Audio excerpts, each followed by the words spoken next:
Nesta semana, o programa Direito Desportivo em Debate recebe o Dr. José Manuel Meirim, que é um jurista português especializado em Direito Desportivo. Ele falará conosco sobre a legislação portuguesa, o que ela tem de bom, o que ela não tem de tão bom, e também por um problema muito sério que eles vivem em Portugal, a violência das torcidas. Não perca aqui na TV Justiça.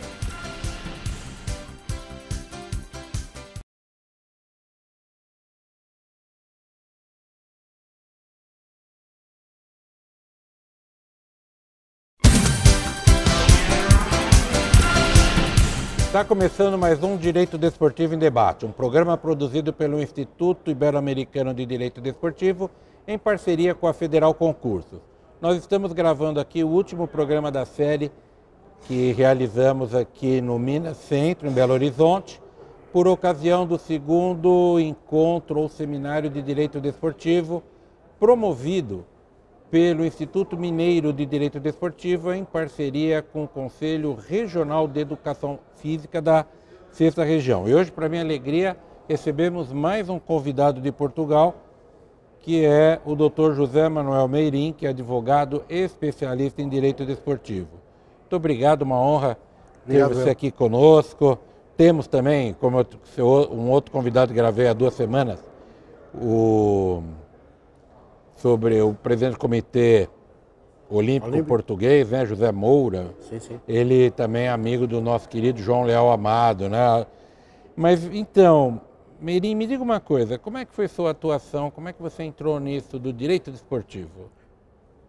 Olha, entrei através do exercício de funções que eu tinha, bem modestas, de recolha de elementos de pesquisa para um órgão que era um conselho consultivo na Procuradoria-Geral da República e que chegavam algumas temáticas de pedidos de pareceres jurídicos por parte do Governo e o meu papel era recolher a matéria doutrinal, jurisprudencial e legislativa para que o relator fizesse esse parecer.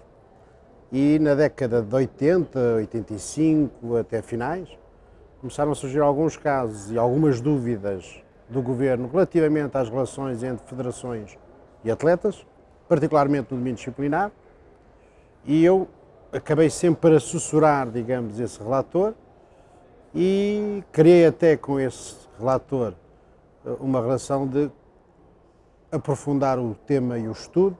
Sempre tive uma certa queda por temas laterais radicais, tinha começado pelo direito do consumo, nos finais dos anos 70, princípios de 80, e depois encontrei, pela paixão do próprio desporto, esta situação. E desde dezembro de 89 até hoje, com mais afinco. Primeiro como uma espécie de um hobby intelectual e depois com mais afinco. E você agora faz mais o quê? Advoga para clubes? O que você faz? Não, eu não sou advogado. Sou jurista e consultor jurídico. Exato. A minha função, diria, principal é ser docente. Eu, cadeira ou temática e mesmo disciplina de Direito do Desporto, a nível curricular de licenciatura. Na Católica, né? Na Católica e na Universidade Nova de Lisboa, já existe há 7 anos na Universidade Nova de Lisboa, como primeira opção de primeiro ciclo, agora de mestrado. Este semestre começou como opção do 4º ano de licenciatura na Católica e há muitos anos atrás comecei nas escolas que na altura davam atenção a isso, que eram as escolas superiores do desporto, no caso a Faculdade de Motricidade Humana de Lisboa. Muito bem. Bom, Portugal tem uma lei desportiva muito bem avançada, né? E acho que em Portugal vocês começaram a estudar isso até antes do Brasil, né? Bom, você falou em há uma história, exato, há uma história, se quiser, já é possível fazer uma história do direito do desporto em Portugal, mas a parte mais recente, ou se quiser mais moderna, começa de facto em 1990 e já tivemos 3 leis, eu diria, já tivemos 3 leis Pelé, não é?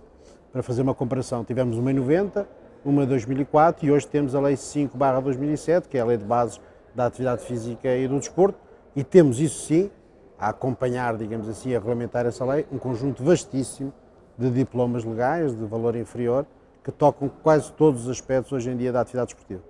Bom, e como a legislação portuguesa recepciona a legislação internacional? Vocês têm lá o mecanismo de autorização? quando falo em legislação internacional, falo na Digamos legislação de FIFA, de federações FIA, internacionais, isso. etc. Bom, isso não há, antes pelo contrário, a entrada, digamos assim, ou a recepção dessas normas, o que levanta alguns problemas depois de aqui e acolá de conflitos. Essas normas entram no ordenamento jurídico português via as associadas das respectivas federações. Falando da FIFA como exemplo, mas podemos falar da FIBA, é a Federação Portuguesa de Futebol, ou a Federação de Basquetebol, ou de Handball, que acaba por obrigação estatutária perante a Federação Internacional incorporar essas regras. Essas regras, por vezes, entram em conflito com as regras do próprio Estado. Por exemplo, né, na legislação de vocês, o contrato de trabalho do atleta de futebol pode ser celebrado por até 8 anos. Sim. E a FIFA fala em 5. Sim. Portanto, mas nesse aspecto, portanto, nesse quadro, não tem havido, até o momento, nenhum problema. Nenhum problema. Porque é um problema interno. Então, bom, e como agora, na legislação portuguesa, até eu falava com seu colega outro dia, com seu Patrício, ele estava me dizendo da dificuldade que os demais esportes, ou seja, não o futebol, Sim, enfrentam para sobreviver em Portugal, porque ele até usou um termo interessante. A pessoa levanta de manhã, vai tomar café da manhã, fala em futebol. Aí chega na hora do almoço, o papo é futebol. À noite, como não tem mais nada o que fazer, fala de novo em futebol. Isso, você comunga dessa ideia? É verdade. Portugal tem, ao contrário de outros países, mas eu penso que é um pouco também um quadro dos países latino e latino-americanos, um pouco, pela minha percepção, tem uma quase monocultura desportiva fixada no futebol. E tudo o resto são um conjunto de parentes pobres da família desportiva. Ao contrário de outras latitudes e de outros espaços de outros países, como o Norte da Europa, o Centro da Europa, mesmo Espanha, em certo sentido, em que mesmo sendo, digamos, o futebol uma referência, há uma paixão, digamos assim, desportiva por outros esportes, basquetebol, handball, etc. Não, Portugal é, à semelhança de um conjunto de países latino-americanos, é muito dominado por uma monocultura do futebol, sim, né? Sim. E no fundo, se me permite, claro, acaba por influenciar a própria legislação. Por exemplo, nós temos, já tínhamos no passado e temos agora um novo regime jurídico de todas as federações esportivas. Mas o quadro de referência inicial e a projeção das normas, o modelo seguido, para quem se quer aplicar acima de tudo, é a Federação Portuguesa de Futebol. E depois esse quadro tem muita dificuldade de ser aplicado a federações de menor dimensão e as coisas não batem certo. É como ocorre aqui no Brasil, que a Lei 9.615, só para ter esse apelido aí, de Lei Pelé, já mostra qual é a alça de mira dela. O nosso também Código Brasileiro de Justiça Desportiva é todo ele preparado com vistas ao futebol. O Estatuto do Torcedor. Exatamente. Pensa no torcedor do futebol. Só que quando vai para as outras modalidades, você não consegue nem cumprir a Lei Pelé, nem cumprir o Estatuto do Torcedor e nem É um pouco o que sucede em Portugal, claramente. Também. Exatamente. E as equipes lá de Portugal, no caso do futebol, não sei se vocês sabem me dizer, sobre o aspecto financeiro. Também essa loucura igual no Brasil, os atletas sim, ganhando muito. Sim, todo o quadro é um quadro que eu diria, bom, nesse caso é mais abrangente, mas é um quadro latino-americano, claramente. Esses dias eu lia no jornal aqui uma notícia que dizia que a Ilha da Madeira tem 3 clubes, o Nacional, o Marítimo, acho que tem mais um, não tem? E o União da Madeira. Tem 3 como referências, digamos assim, de participação nacional no futebol. Então, tem outros mais, não é? Aí o que eu ouvi eu li que com a crise em Portugal, eles não terão condições de ficar fazendo esse voo da ilha para o continente, que tem quase 2 horas, né? Sim, repare, essa crise, por exemplo, cá está, que ainda não se sentiu no futebol, porque tem alguma capacidade, a esse nível, pelo menos de competições nacionais, de ainda se defender, já se sentiu em outras modalidades. Há equipas da região autónoma da Madeira, ao nível do voleibol, do ténis de mesa, que já desistiram do hóquei patins, que já desistiram das competições.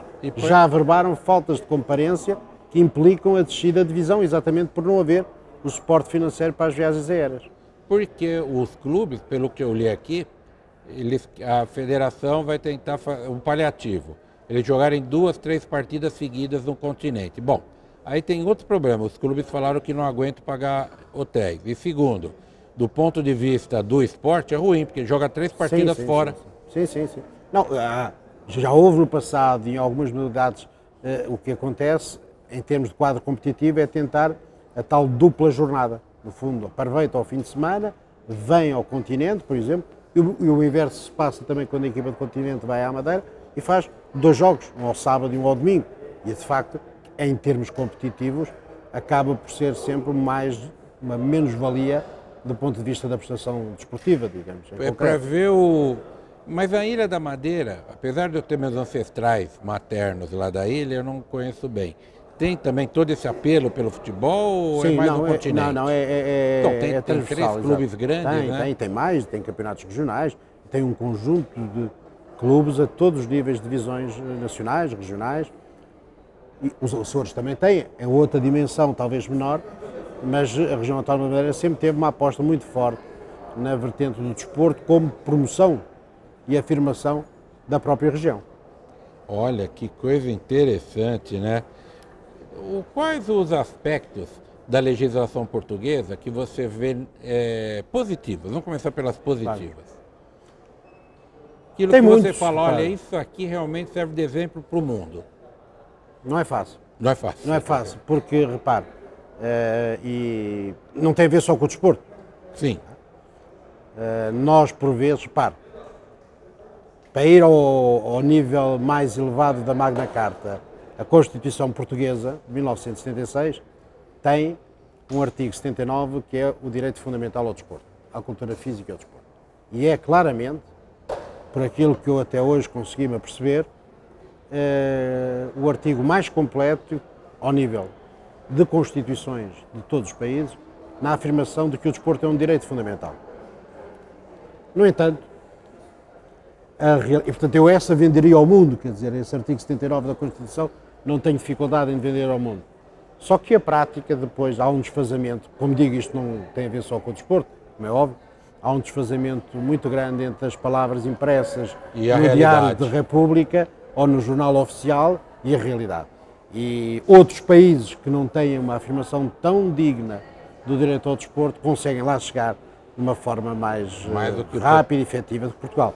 Portanto, é um pouco isto. Quer dizer, a gente tem alguma coisa para vender ao mundo, mas do ponto de vista formal. Tá. Porque na prática o desfazamento é por vezes gritante. Bom, aí os aspectos negativos você vai falar deles depois do intervalo. A gente volta rapidinho aqui com o Direito Desportivo em Debate.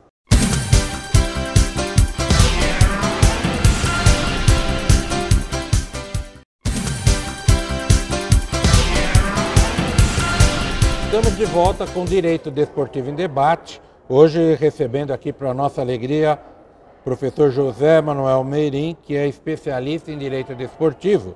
E nós terminamos o primeiro bloco, perguntei para ele quais os pontos positivos da legislação portuguesa, aquilo que ele falou com uma satisfação que me deu até alegria em ver, ele falou com satisfação mesmo, com empolgação, olha, o mundo poderia olhar para isso que nós temos na Constituição Portuguesa, que é o artigo 79, né? Exatamente. Do direito ao desporto como direito fundamental do cidadão português, e seria de qualquer país.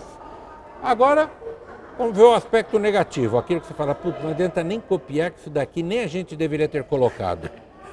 Também é difícil, porque o grande problema que eu vejo na legislação, eu posso focar um certo grau de intervencionismo a mais do Estado, particularmente naquilo que respeita às federações esportivas.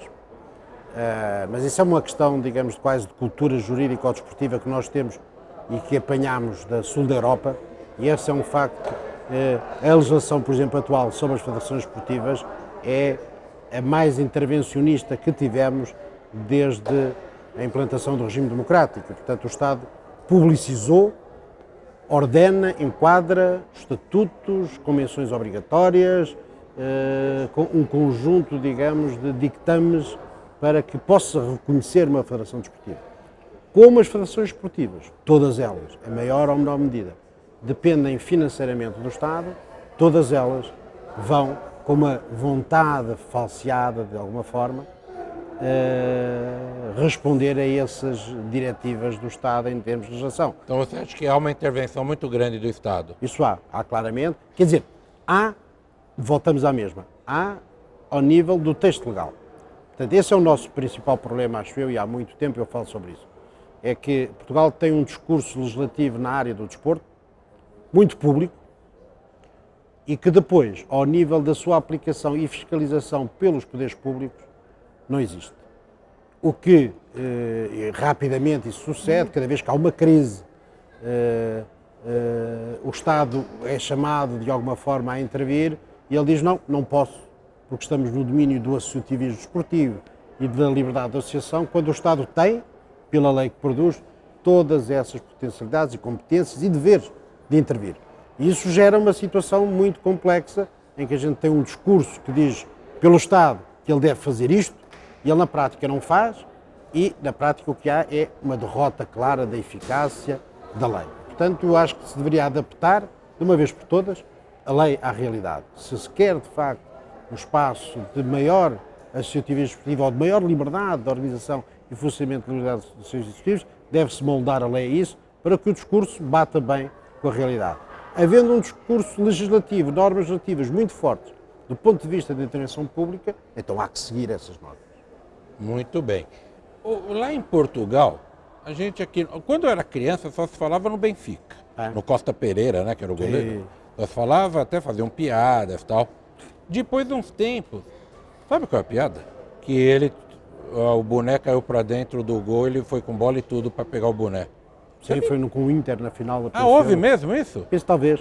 Olha, eu também eu pensava mas foi que numa fosse... final numa antiga Liga dos Campeões. Ele se distraiu. É verdade. Eu pensava que era brincadeira. Há qualquer coisa. Houve um frango, alguns. Um frango. E depois Porto. E agora também fala um pouco no Sporting. Por que tem...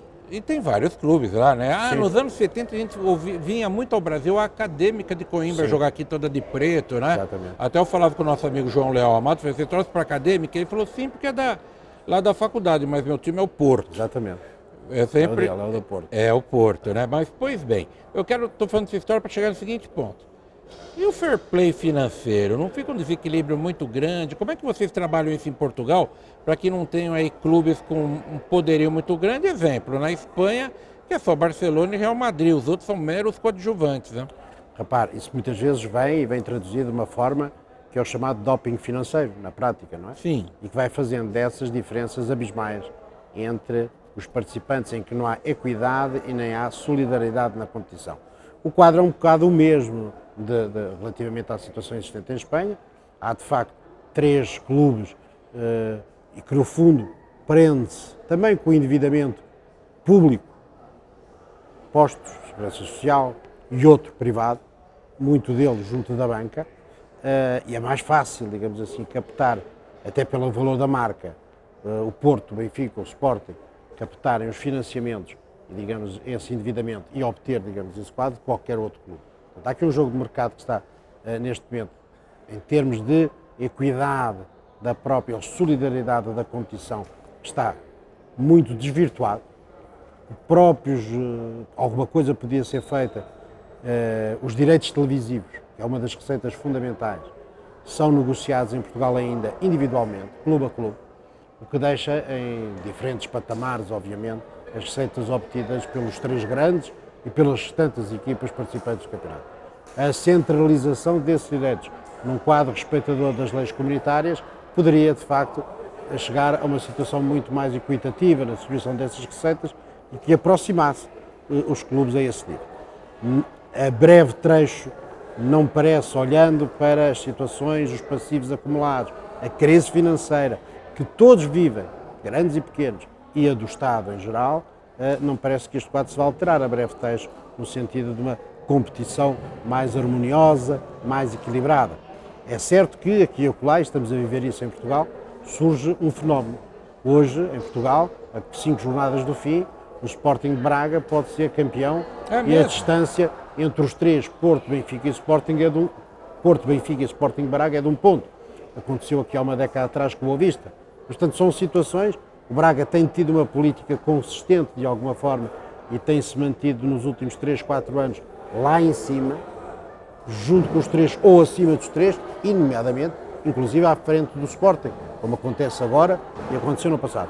Agora, é um quadro que não vai fugir disto. A partir daí, os competidores de uma primeira liga competem fundamentalmente em grande número para não descer, para não serem despromovidos, e em pequeno número para tentar o acesso a uma competição europeia, que não a Liga dos Campeões. Muito bem. E vocês têm problemas lá com os adeptos? Que aqui, para quem não sabe, são os torcedores nossos. Problemas de brigas. Sim. Esse é um dos fenómenos mais preocupantes, a meu ver. Há claques, torcidas, claques que estão infiltradas e têm os núcleos centrais nas mãos de verdadeiros criminosos. Então está igual aqui. Exatamente. Aliás, é um fenómeno que atravessa. Relativamente ao Estado e essas situações, há completas omissões. E as claques, no fundo, quer em Portugal, quer em Espanha, quer em Itália, eventualmente também daqui, são uma seiva negra dos próprios clubes. São uma espécie de pequenos exércitos de cada um dos clubes, que são jogados, usados, para marcar espaço, como uma espécie de tropa de choque, que arregimenta depois, para além desse núcleo central criminoso, um conjunto de jovens que se vai afastando disso, mas que vai incorporado. Isso é grave. E, portanto, é um fenómeno que, a meu ver, só tem uma resposta, que é acabar definitivamente com essas torcidas. Nós tivemos aqui a semana passada, melhor, nós tivemos não foi a semana passada, tem coisa de mês e meio. 2 óbitos. 2 óbitos. Na rua, e 7 horas antes da partida. Sim. Porque nós aqui chamamos as torcidas, que você chama de claques, que aliás, para falar para você, a palavra torcedor só existe no vocabulário do Brasil. A palavra torcedor é genuinamente brasileira. Sabe por quê? Que lá nos anos 10, 20, começo do futebol no Brasil, na cidade do Rio de Janeiro, muito calor, e o futebol é esporte da elite. E as senhoras iam com vestidos longos, chapéu e luvas. E com o calor elas tiravam as luvas e torciam, nervosas, né? Com os maridos e as torcidas. E as torcedoras masculinizou o termo, né? Porque para vocês adepto, na Espanha é aficionado, aqui na Argentina íntia. Mas você não acha que a Inglaterra acabou com a violência como? Com os hooligans. Ingressos caros e punição. E tirou alambrado. Vocês ainda têm a separação da torcida com o campo? Em alguns, na maior parte dos casos não. Na maior parte dos casos não, mas tem, por exemplo, o estado do Sporting tem um fosso. O fosso. Que surge, não é? Mas eu vi na Inglaterra não. Na Espanha, o Camp Nou, sim. Você está aqui, tem o quê? 5 metros, se muito, para entrar no gramado, até menos. Mas lá na Espanha os ingressos são caríssimos, esses ingressos embaixo. Não, o problema quanto aos ingressos é esse. Eu acho que é uma questão anterior, que é uma questão montante e que tem a ver com a ligação entre os clubes e as torcidas, ou claques, e que tem a ver com o papel do Estado ao nível da punição. Claramente é esta a situação. Já se ultrapassaram vários limites, não há, como aconteceu aqui, situações de muitos óbitos, mas há situações de grave violência e de muita coação. E que não se dá resposta querendo tratar, como quer o legislador português, esse tipo de claques como associações de jovens, como sem fins lucrativos, como se fosse uma associação de juvenil de boas pessoas. Não é o caso. Há situações, eventualmente, que pode ser, mas há grupos, verdadeiramente, com ligações que são conhecidas pela polícia, pelos investigadores sociólogos. Ninguém resolve porque há uma questão que é a ligação íntima, a tal seiva, neste caso negra, da claque ao clube, à direção do clube, que só fica preocupada quando ela própria, isso já aconteceu várias vezes, em Portugal, mas muito mais em Itália, é ela própria posta em causa pela claque. Eu vou dizer uma coisa, aqui no Brasil, que me perdoe quem está assistindo e possa se sentir ofendido, mas os dirigentes dos grandes clubes são reféns das claques, como vocês chamam, das nossas torcidas organizadas. Isso acontece em Portugal reféns, pontualmente. Eles não têm como, porque muita parte da crônica esportiva critica os dirigentes. Mas se o dirigente não apoiar essa torcida até financeiramente, ele corre risco de morte, de ser agredido. Eu penso que pode correr, de facto, alguns riscos mesmo em Portugal. De todo modo, a meu ver, aquilo só tem uma resposta hoje em dia. Aliás, é verdadeiramente inconcebível os gastos em termos de segurança pública para o acompanhamento das claques, antes, depois, durante, deslocamento, o destacamento de forças policiais incríveis. Igualzinho. Somos países irmãos mesmo. Não há hipótese mesmo. Os mesmos problemas, a mesma língua e a mesma bandidagem. Que é revoltante. Lá, por acaso, é perigoso o jovem andar com a camisa do seu clube, por exemplo, num shopping? Num centro de compras? Próximo dos jogos grandes, pode ser. E tem havido alguns casos. Que aqui no Brasil, eu vou falar lá de São Paulo, às vezes um garoto de classe média, que não é encrenqueiro, ele está lá com a... Eu já cheguei a presenciar isso. O rapaz com a camisa de um determinado time com a sua namorada, um bando de torcedores de um outro clube, em maioria, fizeram o rapaz tirar a camisa.